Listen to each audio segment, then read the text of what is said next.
It was the show that everybody quoted, it was the show that went viral before being viral was ever a thing. Dads loved it, mums loved it, children loved it. It was, of course, Little Britain. In the 2000s, Little Britain was an unstoppable force, Britain's most controversial, hilarious and outrageous comedy export. But today, you can't even find it on most streaming platforms. So how did the series that once ruled the airwaves end up being erased from its own legacy? Let's deep dive into the rise and the fall and the controversies behind Little Britain. Back in 2003, Little Britain was BBC Three's hit show, created by Matt Lucas and David Walliams. It wasn't just a sketch show, it was a cultural moment. Catchphrases like the infamous "computer says no" and "I'm a lady" became playground slang. Characters like Vicky Pollard were everywhere. T-shirts, mugs, Christmas specials, basically everything, really. Posters, magazines, newspapers, all over the place. The show was bold, it was outrageous, and in the early 2000s, audiences ate it up. The UK loved it. It was pushing boundaries, and Little Britain felt like it was holding up a mirror to British society, even if that mirror was exaggerated and sometimes, or quite a lot of times, cruel. And that's why people found it so funny.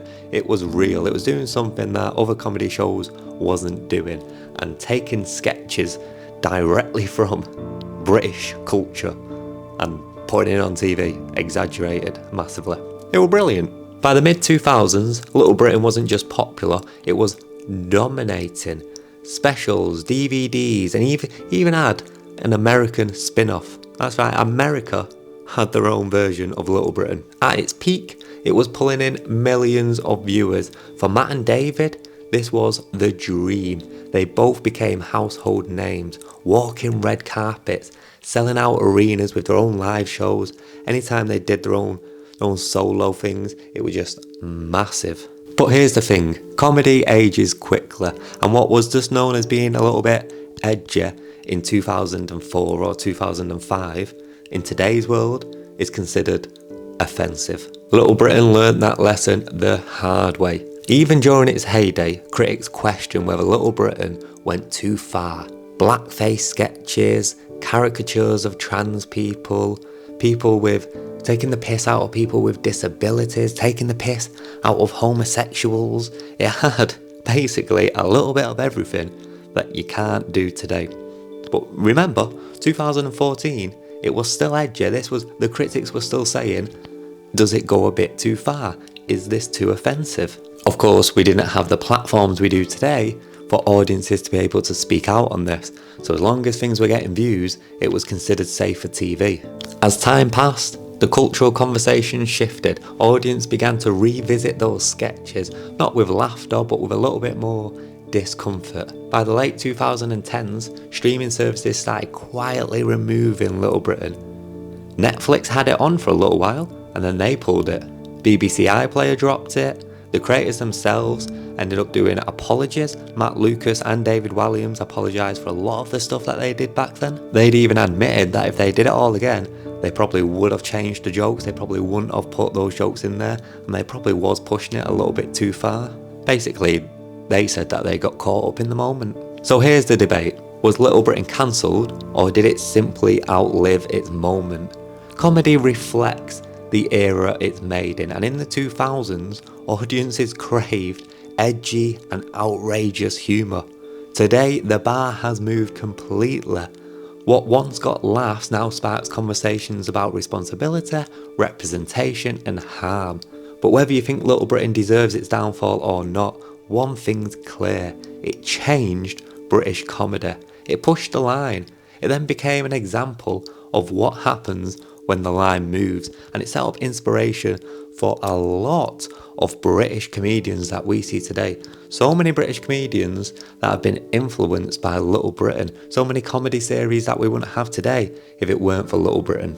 Today, Little Britain is both loved and hated. Some still call it genius, while others call it cruel. But either way, it remains a time capsule of the early 2000s, when comedy didn't just crossed the line, it sprinted past it. As for Matt Lucas, he went on to host the Great British Bake Off.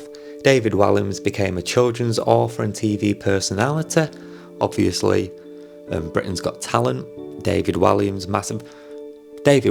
is the star of the show, really. Even though he was never anyone's favourite, I think everyone preferred Matt Lucas. It's David Walliams that went on to continue to make a name for himself after that finish, but both of them are still highly respected comedians. As for Little Britain, that remains in this kind of cultural limbo. The thing is, a lot of the jokes that they did then, if anyone would even say now, if anyone were to take that directly as inspiration for something like TikTok or YouTube, they would be instantly cancelled. I think the only reason nobody's cancelling Matt Lucas and David Walliams for even doing an episode of Little Britain, never mind the amount of series that they actually did, the only reason they're not being cancelled is because people feel this kind of nostalgia and attachment around the show. Right? Older people, they just don't care. It was something that they watched with their families and with their kids. People who are like my age, they grew up with it. People younger than me, they grew up with it. Little Britain, you've got to remember, was a family show. It was something families watched together, people watched on their own. So there was a lot of something in it for everyone. And I think people in Britain just feel so nostalgically drawn to it and attached to it. Remember, it was one of the most quoted shows ever. So we all remember the lines, we all remember quoting it ourselves, that we just don't want to cancel it. That, and because of the fact I've just mentioned, everyone quoted it themselves, so we're all kind of guilty by association. And there we go, that is the rise and the fall and the limbo of Little Britain. If you like these kind of deep dive videos and you've made it this long in the video, please do hit that subscribe button or drop me a comment to let me know that you actually watched it all the way through. I'd really appreciate that. Thank you very much.